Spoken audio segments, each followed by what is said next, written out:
Hello Internet, if you didn't see the disclaimer in my Strange Magic review, I'm getting over a really nasty cold, and I just don't really have the strength to do my normal lighting setup. It's pretty much taking a lot of strength right now to be able to talk at the volume that I'm currently talking at, so yeah, it's audio only. But this time I at least made sure to have the camera far enough back so that I'm not blowing things out. With that said, let's begin.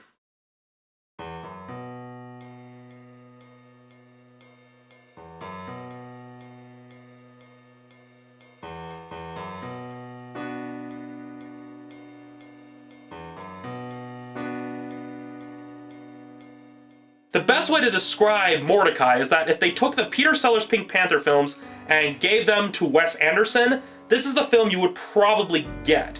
I say this because this film has a very auteur-inspired feel to its overall presentation, with some fairly dry humor balanced with slapstick and dark comedy. Alternatively, you could describe it as someone trying to remake the Grand Budapest Hotel, but setting it in modern day and taking away the stylistic imagery.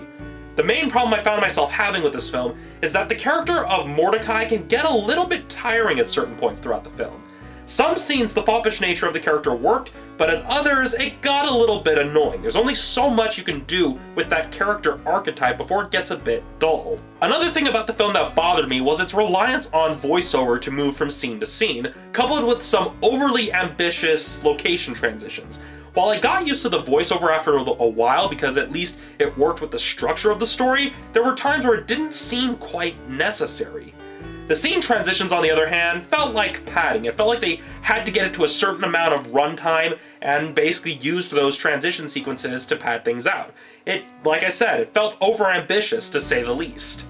As for things I liked about the film, the acting was really good for the most part. We have some top-tier talent involved, so there weren't any performances that I disliked aside from the overused foppishness of Johnny Depp's character, which I'm more willing to attribute to the writing more than anything.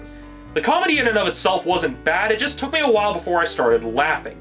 It's towards the latter half of the first act that we start seeing some of the heavy hitters, which even then got a little bit overused as they make a lot of callback jokes, where something is introduced in an earlier sequence and then is referenced to again throughout the course of the film. Overall, the film was okay, it's competently produced, and the present flaws are minimal. It just comes across as the kind of film you usually see in January. The kind that don't really have that much staying power and are basically just there to fill up space. There are some funny bits, sure, but I think the film might do better as a rental or a stream than as a theatrical release. If you like films like the classic Pink Panther movies, again, Peter Sellers, not Steve Martin, or if you enjoyed films like the Grand Budapest Hotel, then you might get some enjoyment out of it.